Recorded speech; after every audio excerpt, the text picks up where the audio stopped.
سلام، خوش اومدین به اولین درس آموزش پیانو توی کانال گلدن پیانو. اینجا قراره با هم موسیقی رو از پایه یاد بگیریم، خیلی ساده بدون نیاز به هیچ پیش زمینه‌ای. توی این ویدیو با خطوط حامل آشنا میشیم، سرکلید سل رو میشناسیم و جای نوت‌ها رو یاد میگیریم. اگه این بخش رو خیلی خوب یاد بگیری، قدم‌های بعدی خیلی راحت‌تر میشه. خب بیاین با خطوط حامل شروع کنیم. اینجا 5 تا خط افقی داریم. به اینها میگیم خطوط حامل. این خطوط جای نوت‌های موسیقی رو نشون میدن. به این ترتیب شماره گذاری میشن از پایین به بالا. این خط پایین میشه خط اول، بعدی خط دوم تا بالا که میشه خط پنجم. بین این خطوط هم فاصله هست که بهشون میگیم فاصله خطوط. نوت‌ها یا روی خود خطوط نوشته میشن یا توی فاصله ها.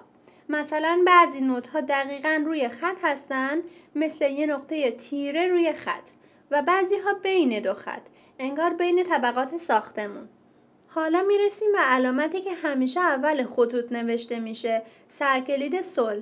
این علامت نشون میده که کدوم نوت روی کدوم خط قرار میگیره. ما الان فقط با سرکلید سل کار میکنیم که معمولا مخصوص دست راست پیانو هست. وقتی سرکلید سل رو اینجا میبینی، یعنی جای نوت ها نسبت به نوت سل مشخص میشه.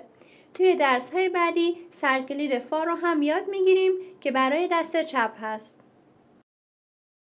خب بریم سراغ نوت ها. اولین نوتی که یاد میگیریم اسمش دو هست. نوت دو زیر خط اول قرار میگیره.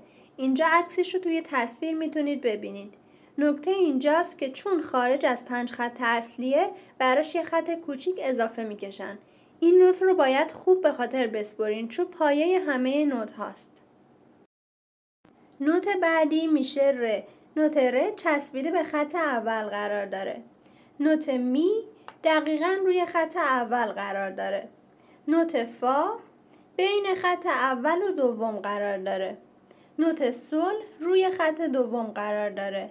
نوت لا بین خط دوم و سوم قرار داره. نوت سی روی خط سوم قرار داره و دوباره میرسیم به دو که یک اکتاو کامل طی شده.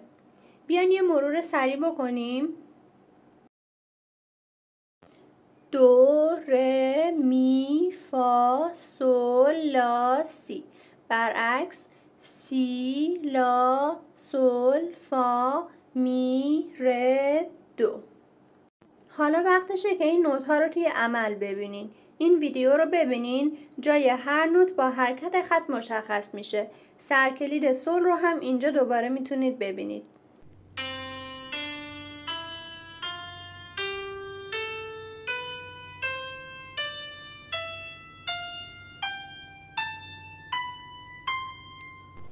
خب اینم از اولین درس. مرسی که با من همراه بودین. ویدیو رو حتما لایک بکنید، نظرتون رو برام بنویسین. تا ویدیوی بعدی، خدا نگهدار.